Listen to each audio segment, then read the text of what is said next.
का हो गइल बाटे लोग के विचार में, केतना बताई खुदे बुझली विशेष में। बेटियन सुरक्षित नहीं हमनी के देश में, घूमेले दरिंदा एहिजा मानव के भेष में।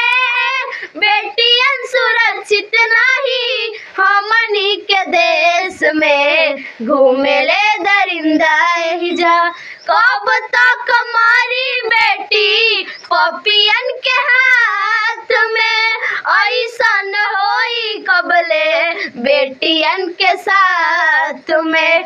कब तक मारी बेटी पपियन के हाथ में, ऐसन होई कबले बेटियन के साथ में।